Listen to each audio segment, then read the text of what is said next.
जनाब कराची में जिंदा रहने को ही तो मार्क सेफ कहते हैं। अरे यस, यहाँ पे 300 घाटियाँ और वादियाँ हैं। अर्ली वार्निंग सिस्टम यहाँ पे है नहीं। गिलगित बल्तिस्तान की खासतौर पर बात करें, परफेक्ट एग्जांपल है जो मैं एडवोकेट करती रहती हूँ, सिटीजन साइंस की। जिंदगी चल रही, आगे बहुत कुछ करना है, जस्ट द बिगिनिंग।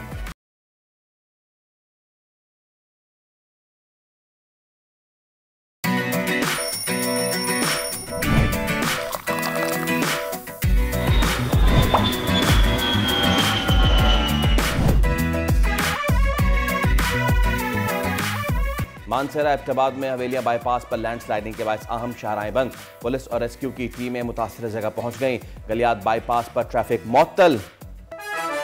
दरियाई सिंध में पानी की सतह में मुसलसल इजाफा रिकॉर्ड। गुड्डू बैराज पर ऊंचे दर्जे का सैलाब, पानी का इखराज 4,81,000 क्यूसेक रिकॉर्ड। सखर बैराज पर दरमियाने दर्जे की सूरत हाल, 4,90,000 क्यूसेक पानी मुतवक्के। राइस, दादू और डेहरी कैनाल को कोटे के मुताबिक पानी की फरहमी जारी। वजीर खारजा इसहाक डार का तारीखी दौरा बांग्लादेश, दोनों ममालिक के दरमियान 6 अहम मुआहदों पर दस्तखत। नायब वजीर आजम ने बांग्लादेश की बुरी हुकूमत के सरबराह मोहम्मद यूनुस और खालिदा जिया से मुलाकातें की। बांग्लादेश और पाकिस्तान का तारीखी मसाइल हल करने के लिए संजीदगी का मुजाहरा। मुआशी इस्तेहकाम के लिए दौरा बांग्लादेश कितना साजगार होगी बात प्रोग्राम में। की क़यादत में बड़ी तब्दीली का इम्कान। ज़राए के मुताबिक वनडे फॉर्मेट की कप्तानी सलमान अली आगा को, टेस्ट की क़यादत सऊद शकील को दिए जाने पर गौर जारी। वनडे और टेस्ट टीम की कप्तानी के हवाले से पीसीबी के बड़ों की मुशावरत मुकम्मल। हतमी फैसला आइंदा 3 से 4 रोज में मुतवक्के। और जरा नम हो तो ये मिट्टी बड़ी जरखेज है साकी। कराची के इलाके रंगी टाउन की कायनात फातिमा कच्ची आबादी से हार्वर्ड यूनिवर्सिटी पहुंच गई। मेहनत और लगन की सच्ची कहानी सुनवाएंगे उन्हीं की ज़बानी। अस्सलाम वालेकुम, खुश आमदीद। भली करे आया जी आया नू बखैर राख ले। वशत के दुनिया बोल है के साथ मैं हूँ फैसल करीम और मैं सादिया सासन। चलो उम्मीद करते हैं कि आप ठीक होंगे। उम्मीद करते हैं कि आपकी छुट्टियां भी बहुत अच्छी गुजरी होंगी। Yes, I had wonderful holidays. आप बताएं, how are you? Super cool, जबरदस्त। और हाँ, mark safe. I am mark safe. मैंने फेसबुक पे लिखी ये बात कि जब सारे ही मार्क सेफ हैं तो फिर डूबा कौन कराची के सैलाब में? अरे फिर मुझे किसी ने कहा कि जनाब कराची में जिंदा रहने को ही तो मार्क सेफ कहते हैं। अरे yes, that too. Well, it's a good start to the week in a way कि चलो बारिशें आर थैंकफुली ओवर। फैसल, मुझे बार बार ये बात जब कराची में बारिश हो रही थी तो याद आ रही थी that you were the one who kept saying कि बारिश ना हो तो अच्छा है, बारिश के बाद जो होता है। एंड आई केप्ट सेइंग कि यार थोड़ी तो बारिश कराची वालों को चाहिए। But now you know what, I do regret कि कराची में क्यों ही बारिशें हो गई with the infrastructure that we have. 1000 रुपये दे दीजिएगा। खैर, तो आगाज़ करते हैं शो का। और जैसे कि हमने कहा कि मुल्क भर में जो सिचुएशन है वेदर की, बारिशों की और बारिशों से आने वाले फिर सैलाब की, एक बार फिर हम तो कराची में बैठ के कराची को रो रहे थे, लेकिन खैबर पख्तूनख्वा में बारिश और सैलाब से मुख्तलिफ हादसात में अमवात की तादाद 400 से तजावुज़ कर चुकी, जबकि 250 से ज़्यादा अफराद इसमें ज़ख्मी हुए हैं। ओके, और इसके अलावा घरों को नुकसान पहुंचा है, फसलों को नुकसान पहुंचा है और लाखों नहीं बल्कि करोड़ों में ये नुकसान गया है। कल डेरा इस्माइल खान में शदीद आंधी और तूफान देखने में आया था, जिसके बाद बताया गया है कि 10 अफराद लुकमाए अजल बने और इसके अलावा 5 अफराद डेरा इस्माइल खान, जबकि 3 का ताल्लुक तहसील पहाड़पुर से बताया गया है। इसके अलावा एक बड़ी तादाद अबाउट 47 अबव लोग बताया जा रहा है कि वो इसमें ज़ख्मी हुए। इनमें से भी 3 की हालत तशवीशनाक बताई जा रही है। जो आपने नुकसान की बात की ना, घरों की और फसलों की, उसमें लाइव स्टॉक भी जोड़ लीजिए। ठीक है ना, क्योंकि इन इलाकों में जो इन लोगों का जरिया माश है वो उनका लाइव स्टॉक है, वो उनकी गायें और भैंसें हैं और बकरे हैं। कल हमने देखा कालीदास जो गांव था गिजर वाला, वो जब दबा है तो उसके बाद जब पानी थोड़ा नीचे हुआ है तो मवेशी मरे हुए हैं, बिल्कुल उसी तरह जिस तरह खैबर पख्तूनख्वा में ये सारी चीज़ें हुई थी। और अब सादिया, जैसे कि यू नो कि ये सॉर्ट ऑफ टूरिज्म सीज़न था, इस पर भी बात करनी बहुत ज़रूरी है कि क्या बदलते वेदर के साथ अब टूरिज्म का सीज़न भी बदलना चाहिए। बहुत मुश्किलात पेश आई हैं इस बार सयाहों को, मेरे ख्याल से इतनी मुश्किलात पहले कभी पेश नहीं आई थी। जो वहाँ मकामी इन बारिशों की वजह से मकामी टूरिज्म की वजह से उनका जो बिजनेस का नुकसान हुआ है। I have been talking to some people above in Ayubia, Murree, इधर उधर, और जो ड्राई फ्रूट्स हैं उसमें कीड़ा लग गया बिकॉज ऑफ द नमी। और ये वेदर उनके लिए वो आदी नहीं है कि यू नो इतना लंबा ये चलेगा ये वेट सीजन, और उसकी वजह से लोग खरीद भी नहीं रहे, तो वो सारा नुकसान भी है। अच्छा, तो हम ज़रा सिचुएशन ओवरऑल जानने की कोशिश शुरू करते हैं और पाकिस्तान के शिमाल से आगाज़ करते हैं। तर्जुमान गिलगित बल्तिस्तान फैजुल्ला फराख हमारे साथ मौजूद हैं। फैज़ साहब अस्सलाम वालेकुम, बहुत शुक्रिया आपके वक्त के लिए। फैज़ साहब, क्या सिचुएशन है इस वक्त? मैं अगर बात करूँ तालीदास की, गिज़र की, तो क्या है वहाँ पे सूरत हाल, क्या चीज़ें उन लोगों तक जो वहाँ मुश्किलात में हैं उन तक चीज़ें पहुँची हैं, कितना नुकसान हुआ है? बिस्मिल्लाहिर्रहमानिर्रहीम। गुड मॉर्निंग आपको और तमाम देखने और सुनने वालों को। मैं इस वक्त भी उसी इलाके में हूँ, जिला गिज़र में हूँ, और यहाँ पर जाहिर सी बात है फिर कम्युनिकेशन के भी इश्यूज होते हैं। तो कालीदास पे जिस तरह के एक बदतरीन किस्म का अफसोसनाक वाक़या हुआ था गुज़िश्ता दिनों, क्या आप उस जगह को देखेंगे तो आप हैरान हो जाएंगे कि आपको नहीं लगेगा कि यहाँ भी ज़िंदगी के आसार हैं। आपको नहीं लगेगा कि यहाँ पे कोई ज़िंदगी थी, यहाँ पे भी कोई आबादी थी, यहाँ पे कोई मकीन थे, घर थे। नाम और निशान मिट चुका है, और 55 से 60 घर जो है वो तो मुकम्मल तौर पे वो बोल्डर्स उसके ऊपर हैं सिर्फ, और उस पे मिट्टी है, पत्थर है ऐसे वो। और उसके अलावा जो कुछ लोग जुज़वी तौर पर घर डैमेज हुए वो भी तकरीबन तबाह हुए। अगर ये जो शेफर्ड्स हैं बीच में ये इंटरवीन नहीं करते, कम्युनिकेट नहीं करते, तो आज वो कालीदास का जो वाकया था वो इस साल के पाकिस्तान भर के सारे वाकयात को पीछे छोड़ जाता, और 300 से ज़ायद लोगों के हम यहाँ पे सर्च ऑपरेशन करते कि वो कहाँ पे दबे हुए हैं। तो अल्लाह ताला ने उनके जाने बचाए। बहुत अफसोसनाक और अजीब व गरीब किस्म का सैलाब है। 7 किलोमीटर के इलाका जो दरिया का था, सड़क थी, वो सब बहा के ले गई है, और पूरी झील बन गई है 7 किलोमीटर पे। और ये ऊपर जाके ग्लेशियर भी है, ऊपर एक झील भी है, वहाँ पे ये झील भी फटी है ग्लेशियर की वजह से, और ब्लॉक भी हुआ है वहाँ पे। और उसके बाद ये नीचे आया है, चरवाहों ने इतला दी है, लोग भागे हैं अपने फैमिलीज के साथ, और लम्हे में आधा घंटे में ये सब कुछ हुआ है। लोगों ने जाने बचाई हैं। बीच में 50 लोग फंसे हुए थे, दोनों तरफ सैलाब था, उनको रेस्क्यू किया जा चुका है। अब वहाँ पे जो सूरत हाल है कालीदास गिज़र के मकाम पर, वो जो सूरत हाल है वो इमदादी कार्रवाइयों का है। और उसके साथ जुड़ा हुआ एक और गाँव है जिसको आप चटोरखंड कहते हैं, दाइन का इलाका है। वहाँ पे 626 फीट की जो पुल थी, कि तकरीबन बहुत बड़ा पुल था, वो बह गया है। 3000 की जो आबादी है दाइन में, वो डिस्कनेक्ट है शहर से, वो डिस्कनेक्ट है दीगर इलाकों से।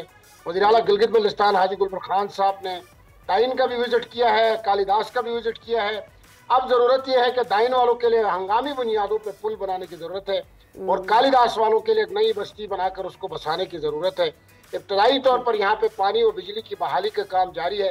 दाइन में बिजली पानी बहाल हो चुका है, बिजली बहाल करने के इस वक्त काम जारी है। ब्रिज वहाँ पे बहुत ज़रूरी है, कनेक्टिविटी ज़रूरी है। जबकि कालीदास के मकाम पर एक खेमा बस्ती तो हमने बनाई है। इब्तदाई तौर पर जो ज़रूरी अशिया थी, टेंट, खेमे, फूड पैकेट्स, वो तो वहाँ पे पहुँचा दिए गए। कितने लोग बेघर हुए हैं अंदाजन, और फिर जिनको आप कह रहे हैं कि खेमा बस्तियों में मूव किया गया है या खेमा बस्ती बनाई है, वो लोग वहाँ पहुँच कैसे रहे हैं? क्योंकि ऑब्वियसली रास्ते तो सारे ही टूट फूट का शिकार है, रास्ते तो रहे ही नहीं, बल्कि यूँ कह लें। देखिए वहाँ पे जो खेमा बस्ती है वो तो उसके साथ मुत्तसिल इलाके में बनाई गई है, जुड़ा हुआ इलाका है। लेकिन यहाँ से जो चीज़ें हम पहुँचा रहे हैं, गागूच हेडक्वार्टर्स है, वो तो वहाँ पे जा सकती है, वहाँ तक पहुँचाने के लिए सड़क खुली है। उससे आगे सड़क ब्लॉक है। यासीन और दीगर इलाकों के लिए इस वक्त बिल्कुल राब्ते नहीं है, सड़क बहाल है। 48 घंटों में मुमकिन और सड़क वहाँ खुल जाए, क्योंकि चीफ सेक्रेटरी गिलगित बल्तिस्तान ने भी वहाँ का विजिट किया है, सेक्रेटरी CNW भी वहाँ पे मौजूद हैं, डिजास्टर मैनेजमेंट के DG भी मौजूद हैं, तमाम अफसरान को वहाँ डिप्लॉय किया गया है। वहाँ पे इमदादी कार्रवाइयाँ जारी है। वहाँ जो लोग हैं जो वहाँ से डिस्प्लेस हुए हैं, उनकी तादाद 300 में बनती है, फैमिली जो बनती है वहाँ पे, वो डिस्प्लेस हुए हैं, उनके लिए छत तले ज़िंदगी गुजारने पर मजबूर है। मैं खुद 2 दफ़ा विजिट कर चुका हूँ, कल भी हम वहाँ पे थे, वहाँ कोशिशें हैं, लेकिन उनके लिए मुतबादिल विलेज का बहुत ज़रूरी है, जिसके लिए वज़ीर आला गिलगित बल्तिस्तान ने कमिट किया उनके साथ कि आपके लिए मुतबादिल विलेज बनाएंगे। खेमा बस्तियों पर तो ज़िंदगी भर वो नहीं रह सकते, बिल्कुल। इसलिए वफाकी हुकूमत से भी हमने बात की है, वज़ीर आज़म पाकिस्तान से भी हमारी इस्तदा है, गुजारिश है कि इसमें हमें असेस करें कि मुतबादिल विलेज यहाँ पर हम बना लें इन लोगों के लिए, ताकि अपनी ज़िंदगी को आगे चला सकें। अच्छा फैज़ साहब, जो आपने बात की थी उस चरवाहे की, इन इलाकों में हमारा जो अर्ली वार्निंग सिस्टम है वो चरवाही होते हैं जो कि हाई एल्टीट्यूड पे बैठे होते हैं, और इस तरह की कोई चीज़ होती है तो फिर वो नीचे इत्तला करते हैं। शरीर रहमान साहबा ने ये क्लेम किया था कि जी हमारा जो वहाँ का इंस्टॉल्ड अर्ली वार्निंग सिस्टम है उस वजह से तलीदास गांव बचा। लेकिन मुझे बताइएगा कि वो चरवाहा उसने एक बहुत ही अहम किरदार अदा किया इसमें, एक तो चीज़ ये, और दूसरा ये कि उसके लिए इनाम वगैरह का कोई ऐलान किया है? हमें फेसबुक वगैरह पे सुनने में आ रहा है कि जी सिर्फ 10,000 रुपये का ऐलान किया है। नहीं, वो तो वो 10,000 तो किसी पुलिस डीआईजी ने दिया है, वो गवर्नमेंट ऑफ गिलगित बल्तिस्तान की तरफ से नहीं है। अच्छा। ये जो मामला है यहाँ पे अर्ली वार्निंग सिस्टम का, तो अर्ली वार्निंग सिस्टम यहाँ पे 300 घाटियाँ और वादियाँ हैं, वहाँ पे 2 जगहों पे भी है लेकिन वहाँ गैर फाल है। तो अर्ली वार्निंग सिस्टम यहाँ पे है नहीं। शहरी रहमान साहब को शायद किसी ने मिसकम्युनिकेट किया था या किसी ने गलत बताया था या अपने तौर पे कहा, ये मालूम नहीं है, लेकिन वो बात गलत है क्योंकि अर्ली वार्निंग सिस्टम यहाँ पे नहीं है।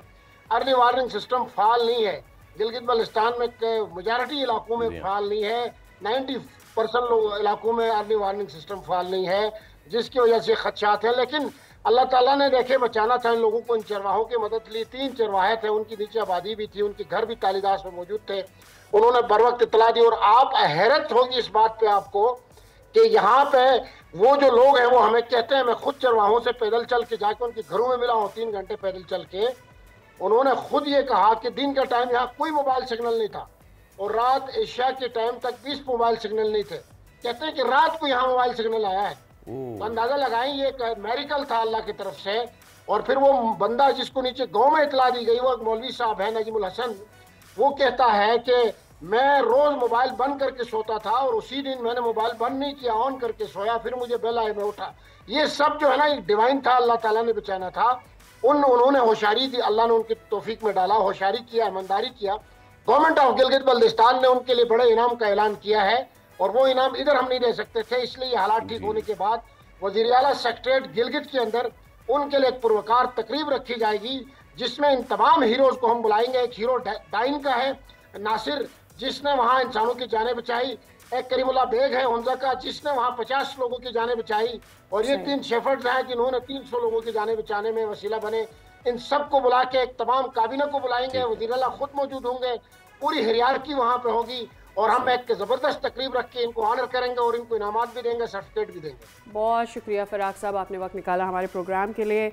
आपसे बात करके हमें हौसला ज़रूर मिला है कि वहाँ पर खैमा बस्ती आ गई है, लोग वहाँ पर रह सकते हैं। एंड देन एक विलेज जो आप कह रहे हैं कि वहाँ पे बसाना है, लोगों को अकोमोडेट करना है, it's a good news. But the thing is special, this is not going to stop इसलिए क्योंकि हम इस बदलते मौसम से कैसे लड़ सकते हैं, उसमें से एक है अर्ली वार्निंग सिस्टम। और फैजुल्लाह फराक के मुताबिक अगर 90% अर्ली वार्निंग सिस्टम्स फाल ही नहीं हैं तो हम तो मौत को खुली दावत दे रहे हैं। ये चीज़ें तो अब होती रहेंगी। साथ ही the shows in the previous week हम यही बात करते रहे। हमने यहाँ सिंध की तर्जुमान जो है पीपल्स पार्टी की, उन्होंने भी हमसे गुफ्तगू की और हमने भी ये कहा कि हमारे पास प्लान क्या है, क्योंकि हमें पता, हमने डायग्नोस कर लिया कि हमारी बीमारी क्या है। अब उसको प्लान कैसे करेंगे, ये सारी सूरत हाल है। तो चलिए कुछ और हमारे साथ मौजूद हैं, डायरेक्टर मैट भी मौजूद होंगे, इसके अलावा तर्जुमान महकमा मौसमियात अंजुम नज़ीर साहब मौजूद हैं। अंजुम साहब अस्सलाम वालेकुम और बहुत शुक्रिया आपके वक्त के लिए। तो अंजुम साहब बताइएगा इस वक्त क्या सिचुएशन है। Let's begin from Sindh. Karachi में आज बड़े अरसे बाद थोड़ी थोड़ी धूप निकली है, क्या सिचुएशन है कराची में? इस हफ्ते कोई स्पेल है? जी वालेकुम सलाम, बहुत शुक्रिया। देखें जी, कराची की अगर बात करते हैं तो कराची में फिल वक्त किसी मूसलाधार या तेज़ बारिश के कोई इम्कानात मौजूद नहीं हैं आने वाले 3 से 4 रोज़ के दौरान। अलबत्ता इस दौरान स्काइज जो हैं वो पार्टली क्लाउडी रह सकते हैं। सुबह और रात के औकात में हल्की बारिश या बूंदाबांदी की तवक्को रहेगी। ठीक है अंजू साहब, ये बताइएगा कि बाकी ये अभी थोड़ी देर पहले हमारी बात हो रही थी गिलगित बल्तिस्तान के हवाले से और वहाँ पर बड़ी तबाही मचाई है बारिशों के बाद, जो क्लाउड बर्स्ट है या ग्लॉफ है। अब ये बताइए कि आने वाले दिनों में क्या है, क्योंकि ऑलरेडी वहाँ पर लोगों के लिए बेसर सामानी का मामला है। ऐसे में आगे क्या बारिश एक्सपेक्ट की जा रही है वहाँ पर या दिस इज़ इट? देखें जी, बारिश तो अभी एक्सपेक्ट रहेगी और आने वाले दिनों में भी बारिश के स्पेल्स हैं, ताहम फिल वक्त ज़्यादा तेज़ बारिश नहीं है। आने वाले 2 से 4 रोज़ के दौरान जो है आपका जो ईस्टर्न पंजाब है, सियालकोट से लेकर नीचे बहावलपुर तक, इस एरिए में जो है इंक्लूडिंग लाहौर, फैसलाबाद, यहाँ पर कुछ मूसलाधार से शदीद मूसलाधार बारिश हो सकती है, जिसकी वजह से जो हमारे ईस्टर्न रिवर्स हैं जिसमें ऑलरेडी जो है वो पानी का बहाव ज़्यादा है और सैलाबी कैफियत है, वहाँ पे सूरत हाल मज़ीद ख़राब हो सकती है। और ये अगले 2-3 दिन जो साहिली पट्टी हमारी सिंध की ठट्ठा और बदीन, यहाँ पे हैवी रेनफॉल है क्या? नहीं जी, सिंध की साहिली पट्टी बशमूल पूरे सिंध में फिल वक्त किसी मूसलाधार बारिश के इम्कानात नहीं हैं। इस वक्त जो मानसून का एक्सेस है वो तकरीबन आप कह लें कि सेंट्रल पंजाब, सेंट्रल पाकिस्तान यानी कि ईस्टर्न पंजाब की तरफ है। ठीक, आपने पंजाब का जिक्र किया है, जैसे कि वहाँ पर बारिशें हैं और हम जानते हैं कि सैलाबी सूरत हाल है दरियाओं में, तो कहाँ पर सूरत हाल ज़्यादा यूँ कह लें कि अलार्मिंग है? देखिए जी, ये सियालकोट से स्टार्ट करें तो सियालकोट, नारोवाल, हाफजाबाद, लाहौर, कसूर, उसके साथ नीचे आ जाएं तो फैसलाबाद, उसके साथ नीचे आ जाएं तो बहावलपुर तक जो ये आपकी पूरी ईस्टर्न पंजाब की पट्टी है, इस पूरे में ही आने वाले 2 से 3 रोज़ के दौरान अच्छी बारिशें नज़र आ रही हैं। ओके, और हमारे दरियाओं में सर क्या सूरत हाल है? क्योंकि कल की बात है कि सिंतास मुआहदे के तहत भारत ने पाकिस्तान को इत्तला कर दिया है कि ऊपर दरियाए तवी में जो है वो सैलाब है। इसका मतलब क्या है? देखें जी, जब उन्होंने वार्न कर दिया, बता दिया, तो वैसे भी जो FFD PMD का इदारा है वो ऑलरेडी इसको मॉनिटर कर रहा होता है सिचुएशंस को। और तकरीबन इस वक्त जो हमारे ईस्टर्न दरिया हैं उनमें अक्सर दरियाओं के ऊपर जो है वो सैलाबी सूरत हाल है, नाला डैक है, और दूसरे जो इस तरह के हमारे जो eastern outflow river and flows हैं उसमें जो है तकरीबन दरमियाने से ऊंचे दर्जे का सैलाब है, और कई जगह पर जो है वो ये पानी जो है वो फसलों में भी दाखिल हो गया, और कई जगह पर जो है वो शगाफ के भी इतलात मौसूल हुई हैं। ठीक है, so overall thank you so very much for the weather update Anjum साहब। ओवरऑल सिचुएशन अभी ऐसी, पाकिस्तान में बारिशें तो जारी रहेंगे ही back and forth, but Punjab में अब ज़रा ज़्यादा रुख होगा बारिशों का। बाकी अपर एरियाज़ में बारिशें होंगी लेकिन वैसी नहीं जैसे हमने देखी हैं। जी, और हम इससे पहले जो बात कर रहे थे, हमारा जो अर्ली वार्निंग सिस्टम वाले मामला हैं, हम क्या कर रहे हैं, हमारी प्लानिंग क्या है? हमारे शहर वो डूब जाते हैं, हमारे गांव देहात जो हैं वो दरिया बुर्द हो जाते हैं, तो अब हम उसमें हम कर क्या रहे हैं? और ये पहली मर्तबा नहीं है जो इस तरह की सिचुएशन हो रही है, और आप ईयरली पैटर्न्स देख लेना। और ये रुकेगा नहीं यहाँ पर। सबसे बड़ी बात ये है कि हम इसे सीखना कब चाहेंगे, बिकॉज पिछले 5 सालों से मुसलसल इसी पैटर्न से, खैर 2 सालों से बहुत ही वर्स हो रहा है, लेकिन 5 सालों से इसी तरह से बारिशें आती हैं, पूरे के पूरे विलेज वो अपने साथ बहा कर लेकर चले जाती हैं। क्या हमें अभी भी डायग्नोसिस होने के बाद, जो आप बात कर रहे थे फैसल, के हमें पता चल गया है कि global warming, climate change, Pakistan उससे कितना अफेक्ट है? हमारे बड़े शहर चोक कर जाते हैं, वहाँ अर्बन फ्लडिंग हो जाती है, आपके पूरे के पूरे जो गांव देहात हैं अपर एरियाज में वो बह जाते हैं, लेकिन we are yet not there as far as the situation is concerned. Sadia, पिछले हफ्ते जो ज़िला बुनेर है वो बहुत ज़्यादा जो है डिस्कशन में रहा, क्योंकि वहाँ पे जो डिस्ट्रक्शन और डेवस्टेशन हुई है, जो बुनेर सैलाब है उसको 10 रोज़ हो चुके हैं, लेकिन रेस्क्यू का काम अभी भी जारी है, और मुख्तलिफ सियासी जमातों के सूबाई वाक़ई गुजरा यहाँ आ तो रहे हैं, लेकिन ज़िंदगी अभी भी मामूल पे नहीं आ सकी है। हमारे नुमाइंदे हमारे साथ मौजूद हैं बुनेर से, ज़ैनुल आबदीन, उनसे बात करते हैं। जी ज़ैन, आगा कीजिए। जी बिल्कुल, इस वक्त मैं ज़िला बुनेर के तहसील गदीज़ी में मौजूद हूँ। पीर बाबा में भी तूफ़ानी बारिशों ने तबाही मचा दी है। इस वक्त हमारे पास एक मुतासिरा शख्स मौजूद है, इससे हम जानने की कोशिश करेंगे कि यहाँ पर कितने अफराद जो है वो जान बहक हुए हैं और माली नुकसान कितना हुआ है। वो माली नुकसान का अंदाज़ा तो मैं नहीं लगा सकता, क्योंकि वो मेरे ख्याल में करोड़ों में नहीं बल्कि अरबों में है। वो अगर आप अंदाज़ा लगा ले, उसका अंदाज़ा लगाना मुश्किल है, लेकिन जहाँ तक जानी नुकसान का ताल्लुक़ है, बहुत ज़्यादा नुकसान हुआ है। तकरीबन कल से हमने यहाँ से 25-26 लाशें हमने यहाँ से इस नज़दीक के इलाके से उठाई है। बाकी लोगों का तो मुझे पता नहीं चलता, अस्पताल से आपको मुकम्मल तौर पर पता चलेगा। लेकिन जब हमने अस्पताल से रब्ता किया तो वहाँ से हमें इतला मिली थी कि अभी तक 80 लाशें अस्पताल में मौसूल हो चुकी है। बाकी लापता है, लोग उसके पीछे निकल रहे हैं, लोग उसको तलाश करने की कोशिश करते हैं। किसी का भाई गायब है, किसी की बहन गायब है, किसी की वालिदा गायब है। लिहाजा तो कल मेरे साथ एक आदमी मिला कि उसने मुझे बताया कि मेरी एक बहन और एक बेटा गायब है। तो मैंने कहा बस अल्लाह ताला खैर करेगा, वो हो सकता है उसकी लाश आपको मिल जाए, क्योंकि उसको पता था कि वो समंदर में, वो पानी में बह गए हैं। मैं खुद गिरा हुआ था पानी में, निकलने की कोशिश नहीं कर सकता था, उधर छत पे खड़ा था। इधर मैं लाशों को बहते हुए देखा, मैंने गाड़ियों को बहते हुए देखा, मैंने सामानों को, घरों को बहते हुए देखा। ये नज़ारा मेरे ख्याल में मैं आपको अल्फाज में वो बयान नहीं कर सकता कि कि मैं इन लोगों की कैसे मदद करूं। हम खुद भी गिरे हुए थे, कुछ कर नहीं सकते थे, निकल नहीं सकते थे। फिर जब पानी थम गई, लोगों की बेहिसी देखी है।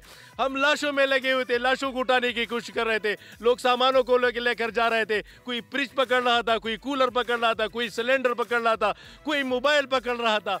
ऐसी कौम से आप क्या तवक्को रखेंगे? लेकिन फिर भी मैं उन लोगों का बड़ा मशकूर हूँ जिन्होंने इमदादी का सरगर्मियाँ जाते वो इमदादी कार्रवाइयाँ जारी रखी थी, लोगों के साथ मदद कर रहे थे।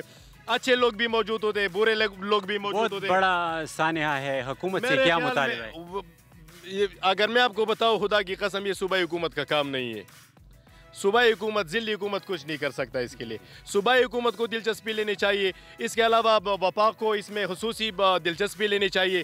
शहबाज शरीफ साहब जो मैंने बता दिया कि बड़े बड़े दावे करते हैं, हम ये करेंगे वो करेंगे, उसको खुद यहाँ आना चाहिए। अगर आप पूरा नक्शा उसको दिखा दे तो मेरे ख्याल में पीर बाबा मुकम्मल तौर पर मरियामेड हो गया है, पीर बाबा ख़त्म हो गया है, बिशौनी गाँव ख़त्म हो गया है, गोकंदरा ख़त्म हो गया है। और ये हमारा जो इलाका है ये मुकम्मल तौर बहुत पर। शुक्रिया, आप हमें इस हवाले से बताए। तो फैसल वही वाली बात जो वो कर रहे थे कि बुरे लोग भी हैं, अच्छे लोग भी हैं, ऐसे लोग भी मिले जो लोगों का सामान ले रहे थे और कुछ ऐसे भी थे जो कि अपनी मदद आपके तहत अपने आप को भी बचा रहे थे और ऐसे में दूसरों को भी बचाने की कोशिश कर रहे थे। सबसे चीज़ ये थी कि ये इंतज़ामिया थी जो वहाँ खड़ी रो रही थी, और आप सोच लें कि ये बेचारा कोशिश कर रहा था बचाने की, लेकिन वो कह रहा है ना कि मैं अपनी आँखों के सामने से लोगों को, सामान को, लाशों को बहते हुए देख रहा था और मैं कुछ नहीं कर सकता था। हम स्वात का रुख करते हैं, सैयद अनवर शाह हमारे नुमाइंदे मौजूद हैं। स्वात में अनवर, क्या सूरत हाल है? बिजली का निज़ाम यहाँ पे दरहम बदर हम सुन रहे हैं, कुछ बहाली हुई है? मिंगोरा शहर में आने वाले तबाहकुन सैलाब के बायस स्वात के मुख्तलिफ इलाकों की बिजली जो थी वो मुअत्तल हो गई थी। वापडा एहलकार बिजली की बहाली में मसरूफ़ है। बताया गया है कि 90% इलाकों की बिजली बहाल हो गई है, जबकि कुछ इलाकों की बिजली की बहाली पर काम जारी है जो अन करीब मुकम्मल हो जाएगा। इस वक्त हमारे साथ वापडा के एहलकार मौजूद है, उनसे बात करते हैं। अच्छा जी, जब सैलाब आया तो कितना नुकसान हुआ बिजली के हवाले से, और कितने इलाकों को बिजली की सप्लाई जो है वो बहाल हो गई और कितनों को कब तक बहाल होगी? जी, जिस तरह आपको मालूम है कि सैलाब ने तबाही मचाई हुई थी, यहाँ पे इंफ्रास्ट्रक्चर मुकम्मल तौर पर तबाह हो गया था।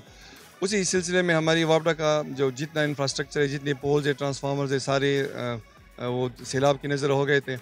अगर मैं एक ग्रिड स्टेशन की बात करूँ जो अमान कोट में है, स्वात ग्रिड स्टेशन, उससे 29 फीडर्स जो हैं वो जाते हैं और जो इर्द गिर्द मिंगौरा समेत बाकी इलाकों को जो सप्लाई फराहम करते हैं, तो 29 के 29 फीडर्स जो थे वो उसमें मुतासर थे। हमने फ्राइडे को ही दोपहर जब थोड़ा सा पानी का जो बहाव था वो कम हुआ, उसी वक्त हमने काम शुरू किया और अल्हम्दुलिल्लाह शाम तक हमने आधे से ज़्यादा फीडर जो है वो चालू कर दिए थे। बाकी कुछ इलाका ऐसे थे जिसमें बहुत ज़्यादा काम था, तो हमने सुबह से दूसरे दिन ही काम शुरू किया और अल्हम्दुलिल्लाह हमने दूसरे दिन भी 6 से 8 फीडर हमने दूसरे दिन चालू करा दिए थे। और तीसरे दिन से ही तकरीबन 90% जो है एरिया वो उसको बिजली सप्लाई जो है वो मुसलसल मिल रही है।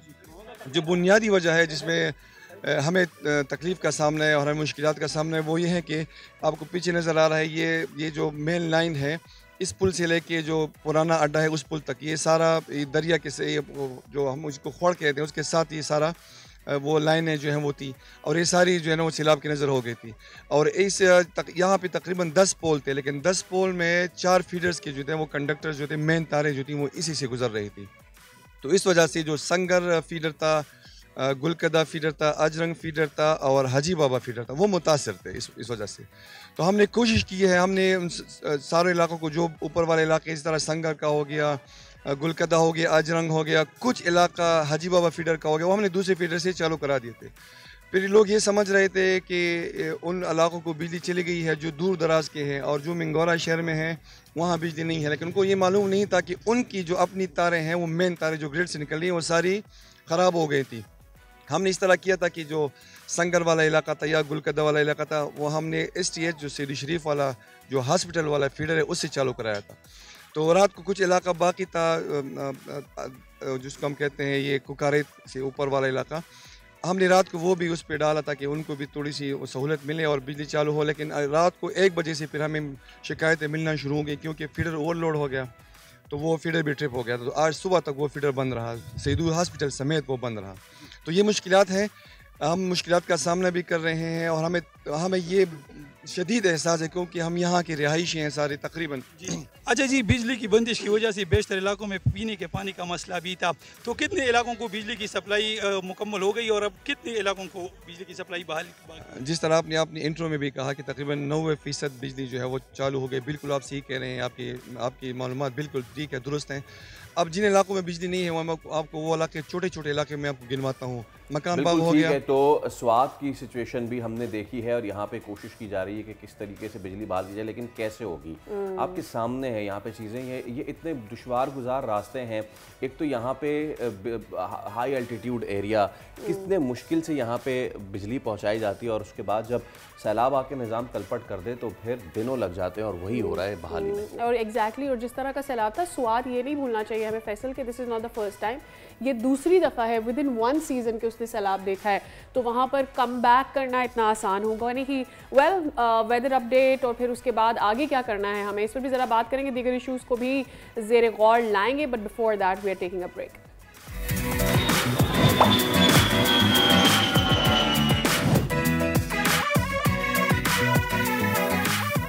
एक बार फिर आपको कहेंगे खुशामदीद। जहाँ पे हम तबाहकारियों की बात कर रहे हैं वहीं पे कुछ लोग ऐसे भी हैं जो इन तबाहकारियों से नबरदाज़मा होकर लोगों की जानें बचाते हैं। तो खैबर पख्तूनख्वा रेस्क्यू 1122 के एक एहलकार इसमत हमारे साथ मौजूद है। इसमत, अस्सलाम वालेकुम, बहुत शुक्रिया आपके वक्त का। असमत, ज़रा बताइएगा कि क्या हुआ था और आपने किस इलाके में कितने लोगों की जान बचाई?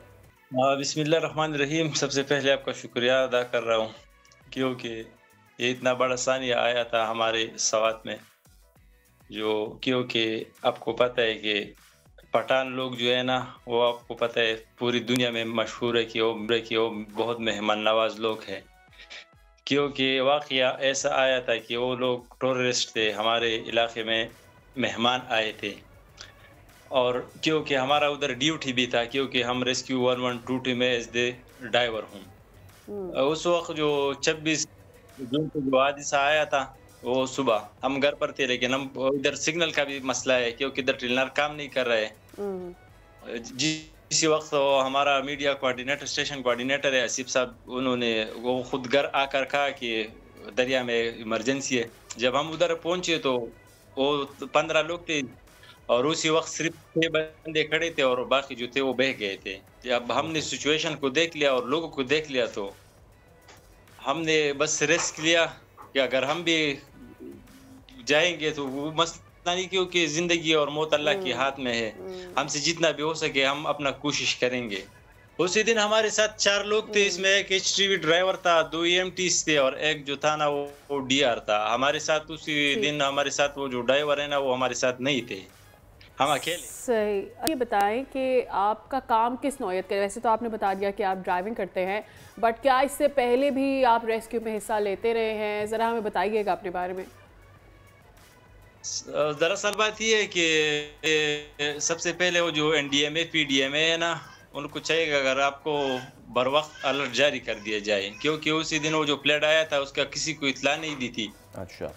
और जो टूरिस्ट आते हैं तो उनको ये भी पता चाहिए कि दरिया में जाने से गुरेज करें, क्योंकि उनको तो पता नहीं होता है कि पानी जिस वक्त ज़्यादा होता है, जिस वक्त कम होता है। ठीक है उस्मान, बहुत शुक्रिया आपका। और करते हैं कि इसी तरीके से आप अपना काम सर अंजाम देते रहेंगे। एक ब्रेक लेकर उसके बाद हाजिर होंगे। स्टे विद अस।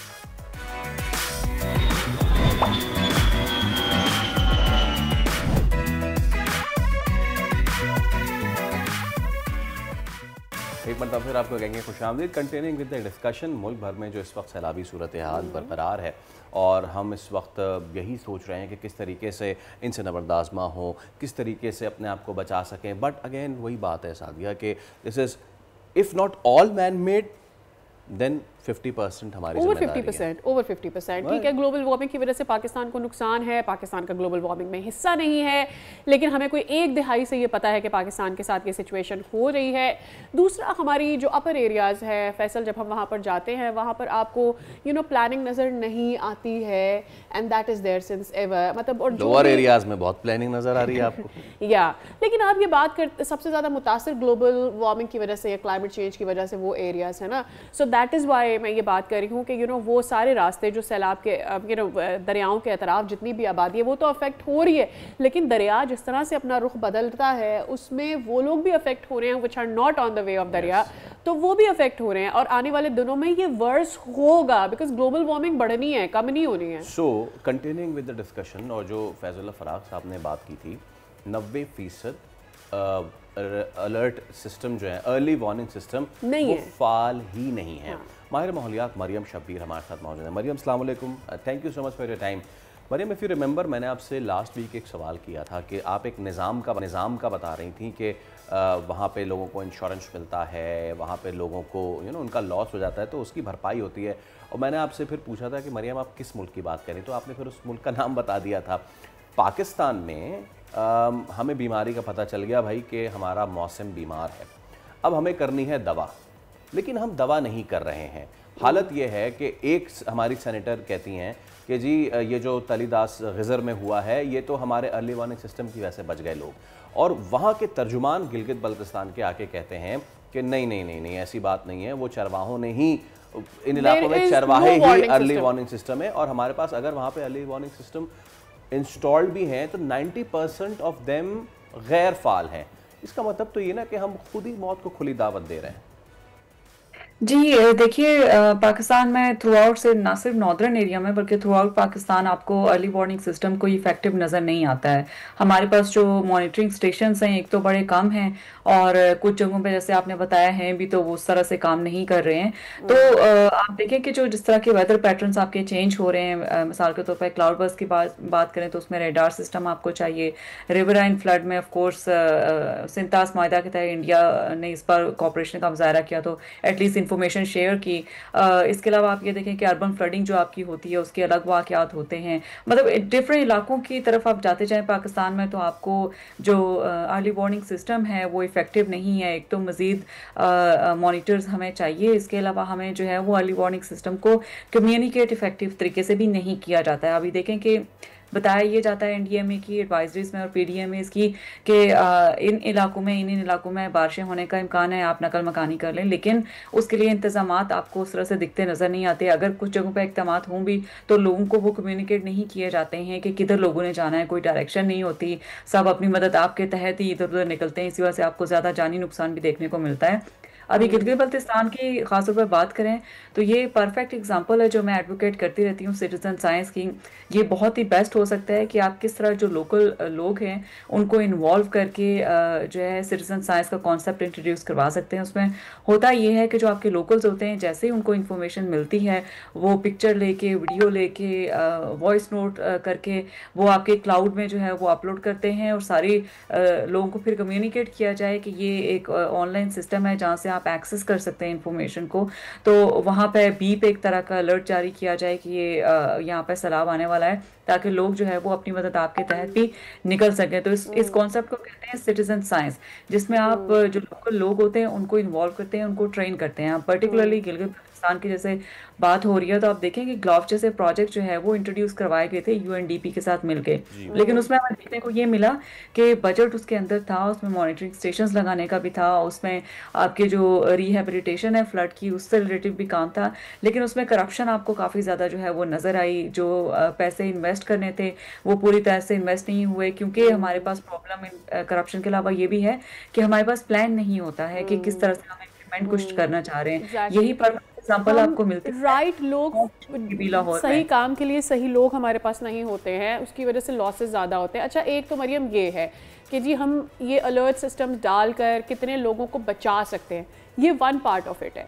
दूसरा, आपकी इकॉनमी का एक बड़ा हिस्सा हर साल, आई मीन सिंध वाले सैलाब से लेकर अब तक पिछले 3 सालों से हम देख रहे हैं, 4 सालों से अब तक हम देख रहे हैं कि आपकी इकॉनमी का एक बड़ा हिस्सा रिकवरी में जा रहा है। सो अगर आप ये सारी चीज़ें पहले कर लें तो आपको वो बाद में रिकवरी ना करना, एक तो जानों का ज़िया, लोगों के माल मवेशी का, लोगों की फसलों का, ये सब नुकसान आपकी इकॉनमी को भी तो हर्ट कर रहा है। फिर आप वहीं पर आ जाते हैं कि जी आपको कि कोई फंडिंग चाहिए ताकि आप इन लोगों की मदद कर सकें, और फंडिंग में करप्शन हो जाती है। जी देखिए, हमारे जो हुक्मरान हैं, जो पॉलिसी साज इदारे हैं, उनको सही समझना पड़ेगा कि ये जो क्लाइमेट चेंज इशू है ये कोई सेपरेट इशू नहीं है, बल्कि ये आपके हर तबका है ज़िंदगी का जो उससे रिलेटेड है। मिसाल के तौर पे आप देखें कि इकॉनमी से रिलेटेड आपकी है। हर साल पाकिस्तान की इकॉनमी जो है, हर साल तो मैं नहीं कहूँगी क्योंकि हर साल उस तरह से सैलाब नहीं आते हैं, लेकिन फ्रीक्वेंट काफ़ी ज़्यादा आपके सैलाब आते हैं। उसकी वजह से आपके काफ़ी ज़्यादा जानी और माली नुकसान होता है, इकनॉमिक लॉसेज या नॉन इकनॉमिक लॉसेज जिसे हम कहते हैं।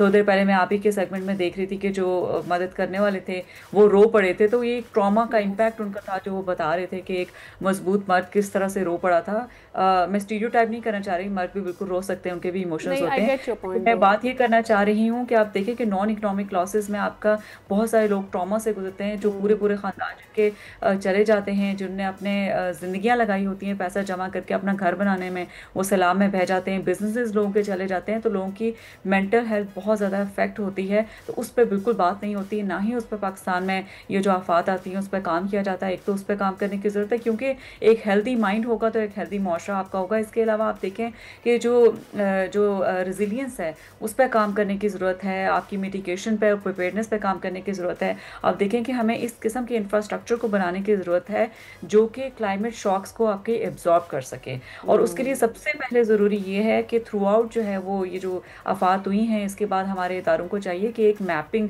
थ्रू आउट द कंट्री करें कि कौन कौन से वल्नरेबल जो हैं वो क्लाइमेट चेंज के हिसाब से हॉट स्पॉट्स हैं, चाहे वो दरियाओं के ज़रिए सैलाब आ रहे हैं, टोरेंशियल के ज़रिए आ रहे हैं, फ्लैश फ्लड्स के ज़रिए आ रहे हैं, क्लाउड बर्स्ट के ज़रिए आ रहे हैं।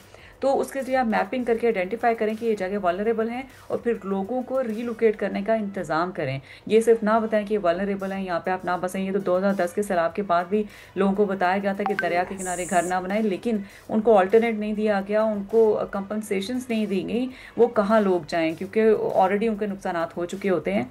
तो एक तो इस पर काम करने की काफ़ी ज़्यादा ज़रूरत है, मॉनिटरिंग सेशंस लगाने की ज़रूरत है, लोगों को जो है वो उनकी कैपेसिटी बिल्डिंग करने की ज़रूरत है, क्योंकि इदारे बहुत सारे जगह ऐसी डिफ़िकल्ट होती हैं जहाँ पे इदारों का जाना बड़ा मुश्किल हो जाता है, क्योंकि आपकी सड़कें टूट जाती हैं, आपकी बारिशें इतनी शदीद हो रही होती हैं कि आपके हेलीकॉप्टर्स क्रैश हो जाते हैं। तो ऐसी सूरत हाल में जो ऑन ग्राउंड आपके लोकल लोग होते हैं वो एक दूसरे की मदद बिल्कुल कर सकते होते हैं। इस वक्त तो सबसे इम्पॉर्टेंट जो लॉन्ग टर्म प्लानिंग जो आपकी होती है उसके बगैर जो है वो कोई शॉर्टकट आपका नहीं है, वरना अगले साल भी खुदा ना खास्ता अगर ऐसी आफत आती है, हम यही बातें बैठ के बातें कर रहे होंगे डिस्कस। लेकिन सबसे इम्पॉर्टेंट चीज़ ये है कि हमारे पास पॉलिसीज़ हैं, हमारे पास लॉज हैं, उनको इम्प्लीमेंट करने की सख्ती से ज़रूरत है, तभी जो है वो हम कोई चेंज जो है वो अगले 4 सालों में देख सकें। मरियम, आपने बात की हमारे पास पॉलिसीज़ हैं, हमारे पास लॉज हैं, बट द सिचुएशन इज़ कि इन सारी चीज़ों के होते हुए हम कहीं पे लोगों को सूखा करके मार रहे हैं। यू नो कि मंशर को हमने सुखा दिया और उसके बाद जितने वो मछेरे हैं वहाँ पे अब वो कानकनी का काम कर रहे हैं। वो फिशरमैन थे और अब वो कानों के अंदर काम करते हैं। एक चीज़। दूसरी चीज़, वो आबादियाँ जिनको हम कह रहे हैं कि देखें आप लोग यहाँ से हट जाएं, रिहेबिलिटेट कर जाएं, क्या किया है हमने उनके लिए? उन आबादी जो कि सदियों से दरिया किनारे रह रही हैं, उनको ये समझाना या उनको ये बताना कि ओवरनाइट आप चलिए यहाँ से, उनका लाइवलीहुड है वहाँ से, उनकी बिजली वो पन बिजली बनाते हैं वहाँ से, दरियाओं के बहाव पे वो बना रहे हैं, वो पता नहीं कितने अरसे से रह रहे हैं। तो लोगों को समझाने से पहले क्या इस चीज़ पे अब नज़र नहीं डाल देनी चाहिए कि भाई दुनिया कैसे इन तमाम तर चीज़ों से नबरदाज़मा हो रही है, हम क्या कर रहे हैं इसमें, क्या हमें नई चीज़ें अडेप्ट करने की ज़रूरत है? और region wise, Maryam, region wise Sindh का रीजन एक अलग तरीके से तबाही जो है उसको फेस करता है, पंजाब के मैदानी इलाके अलग तरीके से तबाही फेस करते हैं, जो अपर एरियाज हैं वो अलग तरीके से करते हैं। तो हम एक यूनिफॉर्म पॉलिसी सबके लिए, पूरे मुल्क के लिए भाई नहीं ला सकते। हमने रीजन टू रीजन कितना काम किया है, हमने हर रीजन को कितना जो है वो सपोर्ट सिस्टम दिया है, पहले तो एक्सप्लोर किया है कि भाई हमने हमारे पास हर रीजन के हिसाब से क्या मुश्किलात हैं, हम तो अभी तक यही नहीं कर पाए। जी देखिए, आपकी एक तो क्लाइमेट चेंज पॉलिसी है जो पूरे मुल्क के लिए है, लेकिन आपकी जो इन्वायरमेंट है 18वीं तरमीम के बाद जो है वो एक प्रोविंशियल सब्जेक्ट है और हर प्रोविंस के पास उनके इन्वायरमेंट की अपनी पॉलिसीज़ हैं। अभी प्रॉब्लम ये आता है कि आपको इम्प्लीमेंटेशन का प्रॉब्लम नज़र आता है, जैसा कि मैंने आपको बताया।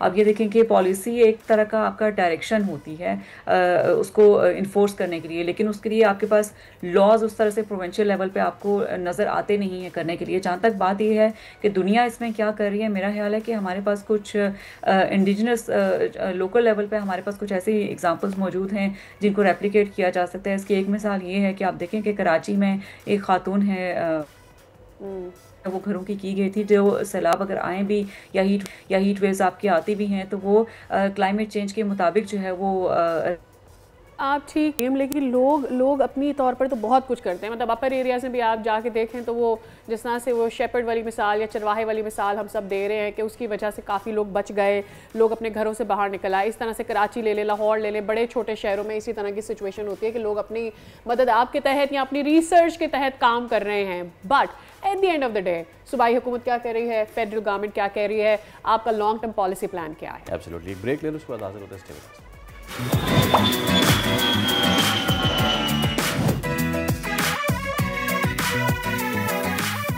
Welcome back. चलिए कुछ सियासी नाश्ते की बात हो जाए और आज का बड़ा ही प्लेजेंट न्यूज़ ब्रेकफास्ट है। बहुत अच्छी सिचुएशन, रेयर मेन्यू भी है because this came after a while. Yes. और वो रेयरिटी है कि 13 साल बाद नायब वज़ीर आज़म इसहाक डार ने दौरा बांग्लादेश किया है। पाकिस्तान का कोई भी इस तरह का जो रिप्रेजेंटेटिव है वो आफ्टर 13 ईयर्स गया है बांग्लादेश।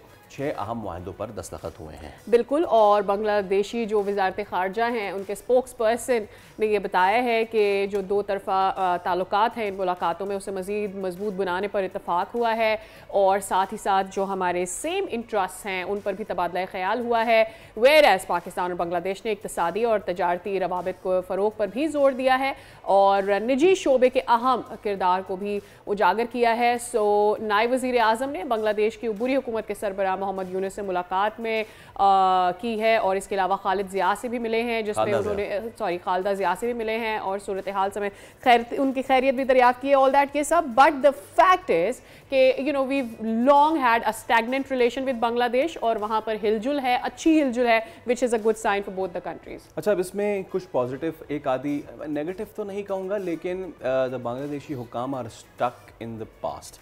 तो इस सब पे ज़रा हम बात भी कर लेते हैं और हमारे साथ मौजूद हैं साबिक सफ़ी डॉक्टर जमील अहमद खान साहब। डॉक्टर साहब अस्सलाम वालेकुम, सो मच फॉर योर टाइम।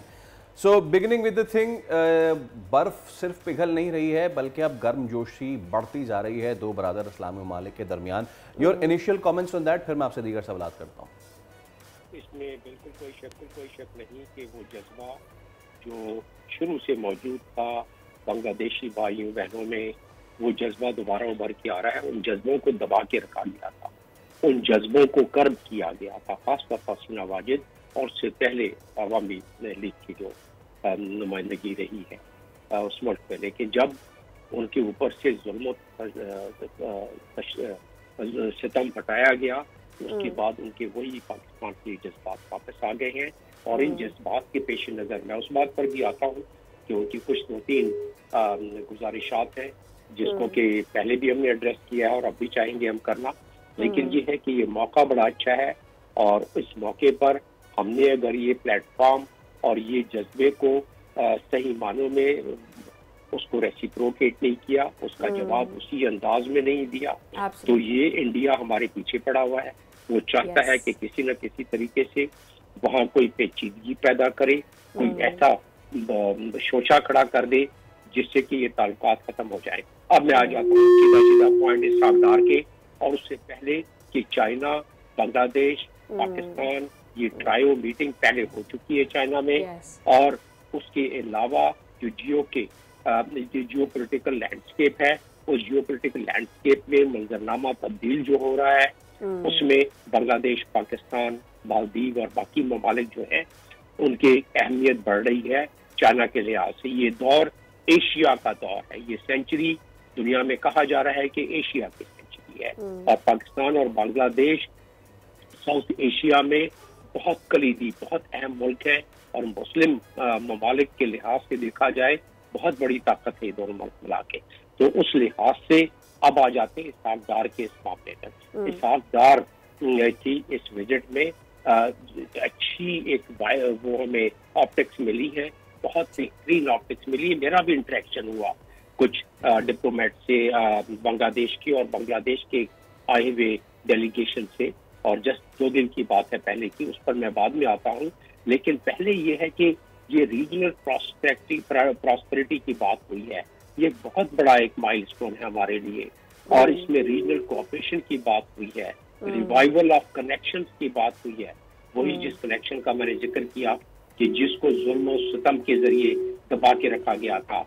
और ये कनेक्टिविटी, ट्रेड, इकोनॉमिक्स, कोऑपरेशन, इसकी बात हुई। और फिर जाहिर है देखिए डिप्टी प्राइम मिनिस्टर और फॉरेन मिनिस्टर वो खालिदा जिया जो बीएनपी की लीडर है, उनसे उन्होंने यहाँ पे एक सवाल और वो ये कि ये सारी चीज़ें बहुत अच्छी हैं और आगे भी मुलाकातों का सिलसिला जारी रखने पर इत्तेफाक किया गया है। I guess from the next month 2 बराह रास्त परवाज़ें भी शुरू हो रही हैं। ये हक़ है यहाँ पे लोगों का कि वो जाएँ और वो मुल्क देखें, वहाँ के लोग यहाँ और ये मुल्क देखें। लेकिन जो मुतालबात उस तरफ से आए हैं वो मुतालबात है जो पहले भी दोहराए जाते रहे हैं। लेट्स टॉक अबाउट देम ना। 71 के हवाले से ये कहा गया कि जी माफ़ी का मांगने का मुतालबा किया गया है, माफ़ी, और इसके साथ साथ जो मैसूर वहाँ पाकिस्तानी हैं उनकी वापसी और जो माली मामलात हैं उनकी लेन देन का भी, लेन देन तो क्या उन्होंने कहा है कि जी देन देन वाले मामलात हैं पाकिस्तान की तरफ से, जिस पे पाकिस्तान का बड़ा दो टोक मौक़िफ़ है। और इसाकदार ने यह कहा है कि जी ये माफ़ी तलाफ़ी वाले मामलात पहले 2 मरतबा हो चुके हैं डॉक्टर साहब, मुशर्रफ के एरा में हो चुके हैं और उससे पहले 74 में जिस वक्त तमाम इस्लामी ममालिक इस्लामी सरबराही कॉन्फ्रेंस में लाहौर में मौजूद थे, वहाँ भी ये चीज़ उसका बरमला इज़हार किया गया था। सो एट दिस पॉइंट जहाँ पे बड़ा अच्छा हो रहा है दोनों ममालिक के दरमियान, क्या अब बांग्लादेश को भी आगे बढ़ने की ज़रूरत है? मतलब क्या करें, हर साल माफ़ी तलाफ़ी वाले मामलात किए जाएँ क्या?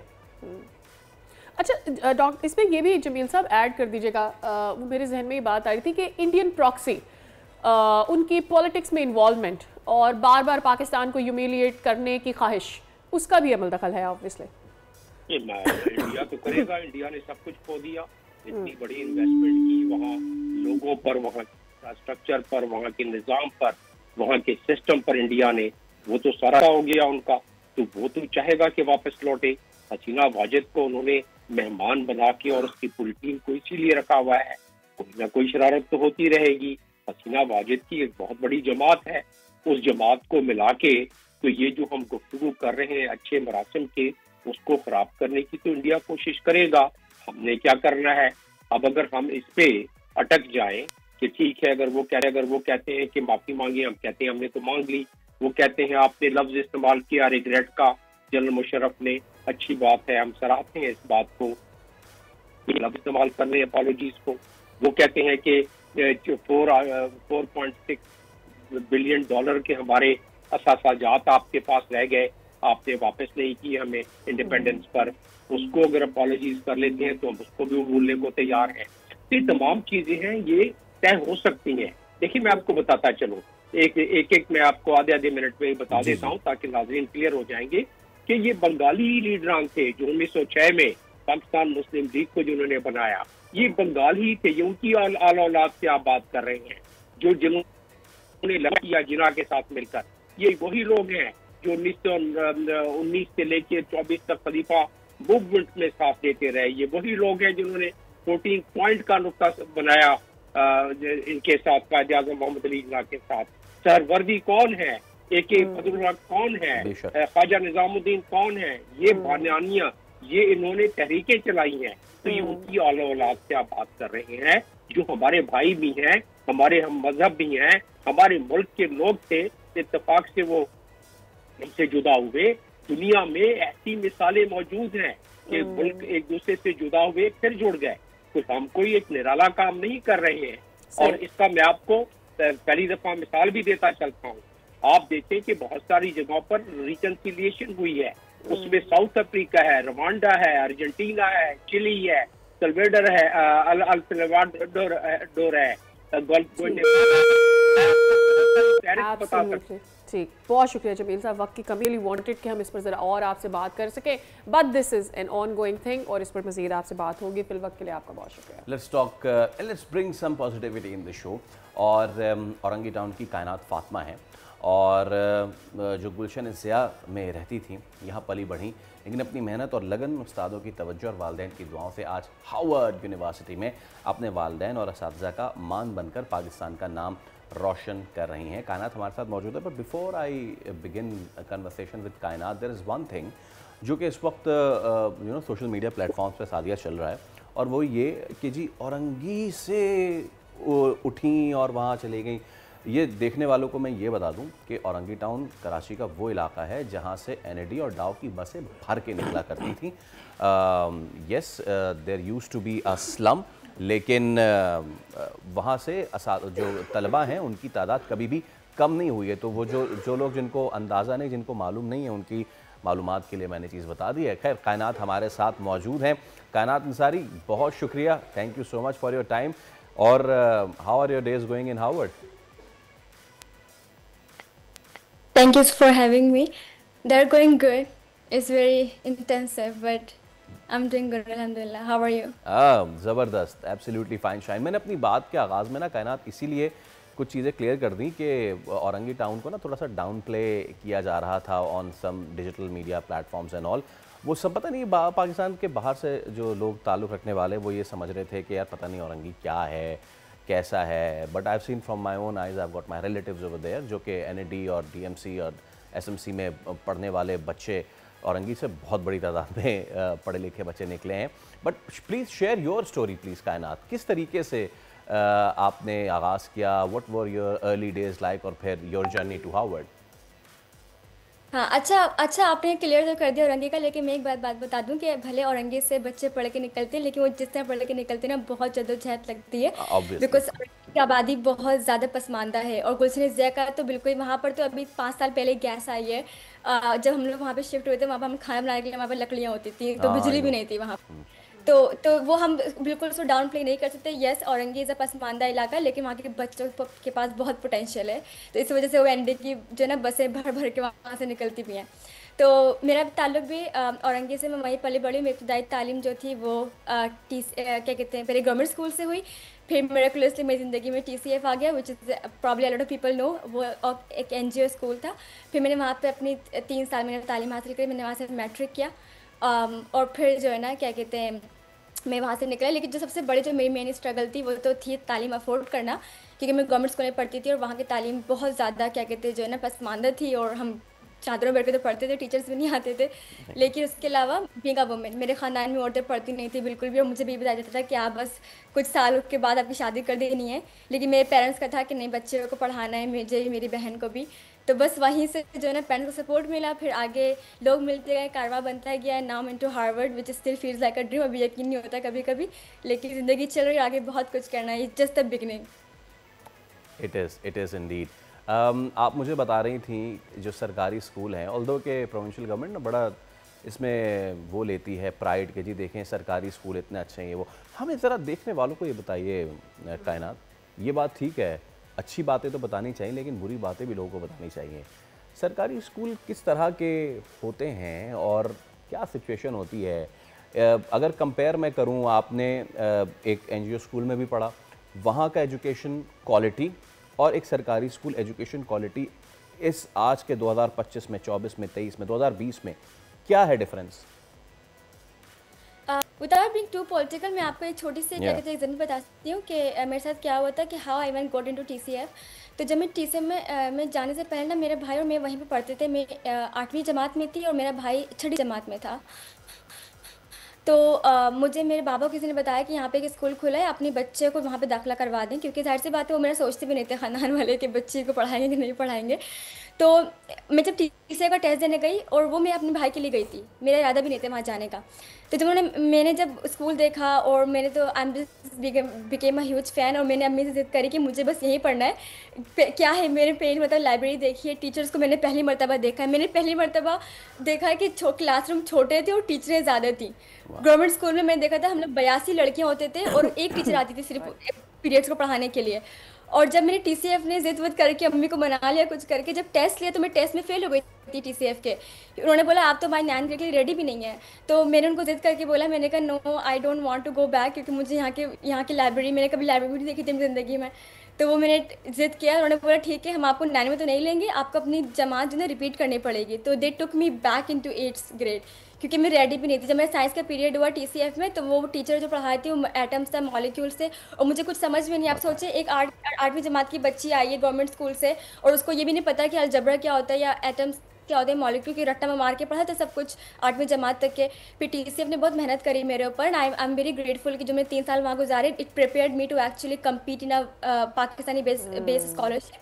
और मैंने कराची ग्रामर स्कूल के बच्चों के साथ और बीकन क्या कहते हैं हाउस के बीकन ग्रामर स्कूल के बच्चों के साथ मैंने जो ना कॉम्पीट किया, and I think because kind of I became ready with in those 3 years। तो ये डिफरेंस बड़ा राइट स्कूल का बहुत ज़्यादा फ़र्क पड़ता है। You know I have been there myself. जब बच्चों के स्कूल चेंज होते हैं तो उनको रियलाइज़ होता है कि मेरे पिछले स्कूल में क्या चीज़ें नहीं थी या क्या था और यहाँ नहीं है, और वो एक जो कॉन्फिडेंस बिल्डिंग होती है वो बच्चे के लिए बहुत ज़्यादा ज़रूरी होती है। कई बार आप तो वैसे बता रहे हो कि यू नो एजुकेशन का गैप था, बट कई बार बच्चों में सिर्फ कॉन्फिडेंस की कमी होती है। अभी भी हम स्ट्रगल करते हैं कायनात, जब हम बच्चों अच्छे स्कूलों में एक बच्चे की इंडिविजुअलिटी स्कूलों में नहीं निकाली जाती, which I think your NGO school did for you, कि उन्होंने आपका हाथ पकड़ा and they lift you up. यहाँ अभी भी ये मसला है, अच्छे स्कूलों में भी ये मसला है कि बच्चों को उनकी कमियों के ऊपर काम करके नहीं उभारा जाता, बल्कि उनको साइड पे कर दिया जाता है अगर उनकी कोई कमी होती है। बिल्कुल बिल्कुल इसी तरीके की बात है। आई 100% एग्री विद यू। और मुझे लगता है कि मेरे अंदर कॉन्फिडेंस थोड़ा था, लेकिन वो कहीं छुप गया था। वो TCF ने दोनों उभार दी। मुझे याद है मेरी टीचर्स थी, I needed her female role model growing up, क्योंकि मेरे खानदान में कोई औरत नहीं पढ़ी लिखी नहीं थी। मैं गई तो वहाँ की टीचर जो है ना साइंस पढ़ाती थी, वो कुछ डॉक्टर्स थी और वो मुझे इतना मोटिवेट करती थी। उनको बोलती थी कि मुझे डॉक्टर बनना है, मुझे ये बनना है, और मैं कहीं बोलती थी कि मुझे इंजीनियर बनना है, मैं कहीं बोलती थी कि मुझे डॉक्टर बनना है। मेरी टीचर से बोलती थी हाँ तुम सब बन लोगी, and they were that motivating, you know, they will anything I was कि मुझे ये बनना। टीचर बोलती थी yes you will become like that. कायनात, राइट नाउ अब आप क्या कर रही हैं, मुझे तो ये बताइए, आपके वहाँ पे कैसा एक्सपीरियंस है? एंड वन मोर थिंग, आप जिस एरिया में पली बढ़ी, फिर जिस स्कूल में इम्पैक्ट आता है ना, इंसान के जहन में ये ज़रूर आता है कि यार जो मैंने चीज़ की है, जो मैंने स्ट्रगल किया है, मैं अपने लोगों को, इर्द गिर्द को, अपने फैमिली मेम्बर्स को उससे स्ट्रगल ना होने दूँ। तो इस तरह के आपके प्लान्स हैं? जी बिल्कुल, और मैं अभी भी उसी के ऊपर काम कर रही हूँ। तो अभी तो मैं मास्टर्स कर रही हूँ एजुकेशनल पॉलिसी में विद अर्ली चाइल्डहुड एजुकेशन, क्योंकि मैंने मिनेसोटा में पहले 2 साल काम भी किया था थेरेपिस्ट के तौर पे। I was working as a kids therapist and I was working with autism के ऊपर काम कर रही थी। तो मेरा एक इरादा तो ये है कि I want to make my own organization. तो मैं इसके ऊपर काम करी। ऑटिज्म सेंटर मुझे पाकिस्तान में बनाने हैं, खास तौर पे अंडर प्रिविलेज इलाकों में, जहाँ पर हमारे पास डायग्नोस्टिक रेट बहुत कम है और जहाँ पर हमारे पास लैंग्वेज बैरियर बहुत ज़्यादा है, कि हमारे पास ऑटिज्म टर्म्स भी नहीं है, क्या कहते हैं उर्दू लैंग्वेज में, या जो क्या कहते हैं रीजनल लैंग्वेजेस हैं। तो वो एक ये है। और दूसरी बात कि मुझे अपने बच्चों के लिए बहुत काम करना है, जो स्टूडेंट्स हैं, जो तलबा हैं औरंगी में या गुलशन ज़िया में, जिनके पास एक तो ये है कि जेंडर बैरियर है और दूसरा कि फाइनेंशियल बैरियर है। तो I am working towards that too. तो मैं थोड़ा अपने कंटेंट क्रिएशन से भी काम कर रही होती हूँ और रेस फंड्स बच्चों के लिए, बच्चों की फीसों के लिए, बच्चों के आगे एडमिशन के लिए, and then also guiding them towards scholarship, के वो बस वो जो पोटेंशियल है हमारे बच्चों का ना, वो वेस्ट ना हो, क्योंकि हमारे बच्चे, हमारी यूथ हमारा सरमाया ना, जिस मुझे मिल गया मौका उनको ही मिल जाए।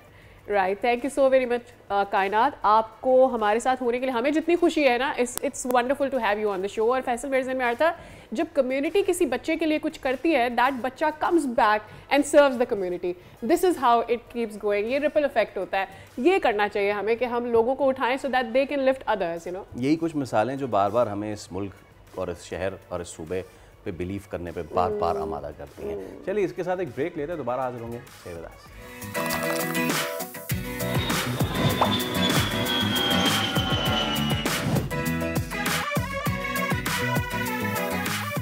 Is the first day of the week और हमारे ज़हन में पहली चीज़ यही आती है when we do think about कि मार्केट आज से शुरू होने जा रही है। पहले हफ्ते के पहले दिन कैसा परफॉर्म करिए market. So without delaying much Kafeel की तरफ जाते हैं और उनसे जान लेते हैं कि आज मार्केट कैसे परफॉर्म कर रही है, because it's the first day of the week. Kafeel, over to you, ज़रा बताइए क्या सिचुएशन है।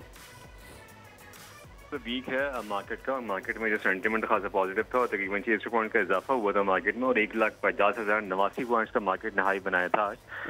ताहम जो करंट इंडेक्स है उसमें तकरीबन 450 पॉइंट्स की कमी है मार्केट में और मार्केट थोड़ा सा प्रॉफिट टेकिंग जो है वो देखी जा रही है, जो कि इन्वेस्टर के मुताबिक। और इस वक्त जो इंडेक्स है वो 1,49,045 के लेवल पे मार्केट जो है वो ट्रेड करी। तो ओवरऑल मार्केट का आगाज पॉजिटिव था। ताहम इस वक्त थोड़ी सी प्रॉफिट टेकिंग है और मार्केट 1,45,049 के लेवल पे मार्केट जो ट्रेड कर रही है। All right, ठीक है, thank you so very much for the details. I am going to get you back tomorrow and we'll figure out कि ये जो एक्चुअली क्या सिचुएशन बन रही है आज, and is it going to be continuing या फिर टेम्परेरी होगा। अच्छा जी, मार्केट के हवाले से तो हम आपको almost first day of the week for sure आपको अपडेट करते हैं।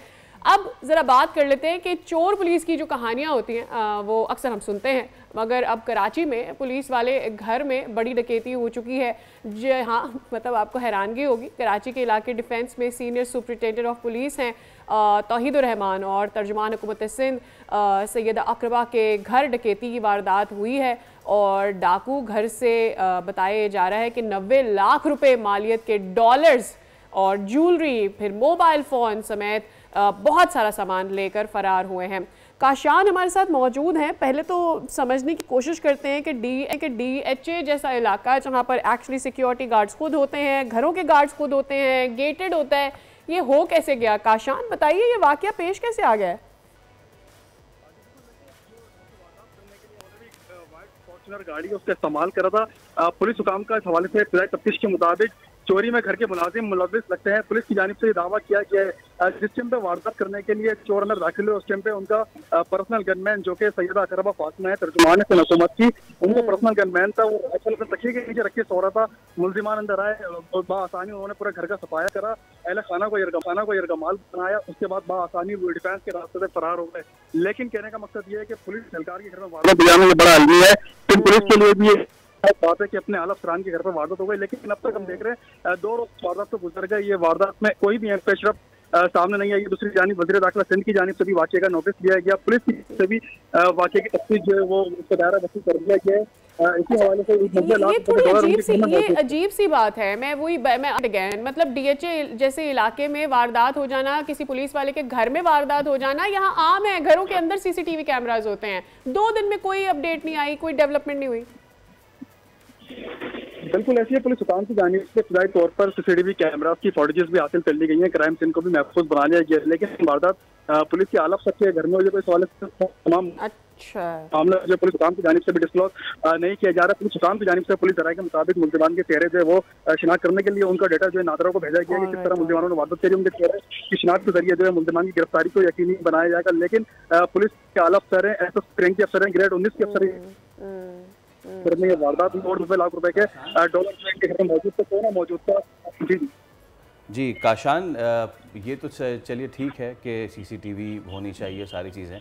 क्या इस पहलू पे कोई तहकीकात कर रहा है कि एक SSP के पास इतने लाखों डॉलर्स कैसे आए, हज़ारों डॉलर्स? बिल्कुल पॉइंट की बात है कि इस हवाले से कोई इदारा जो तहकीकात कर रहा है, क्योंकि हम देख रहे हैं कि 90 लाख रुपए के डॉलर मौजूद तो पाकिस्तानी रकम में करोड़ों रुपए की मालियत बनती है, वो इनके घर में मौजूद। ये अगर किसी आम आदमी के घर में मौजूद होते और इनके घर में वारदात हुई आती तो दीगर इदारे जो है वो उनकी इंक्वायरी करने के लिए पीछे लग जाते। सबसे पहले तो FBR आया था कि इतने डॉलर कैसे थे, हवाला हुंडी का मामला था, घर में क्या रखा होता। लेकिन चलें देखते हैं, अभी तो चमगोइयाँ हो रही हैं, देखते हैं कि इस पर क्या बनता। काशान हमारे साथ मौजूद थे, तो चलिए इसी के साथ आपसे लेते हैं इजाज़त। अब आपसे मुलाकात होगी कल, रखिए अपना ख्याल, अल्लाह हाफ़िज़।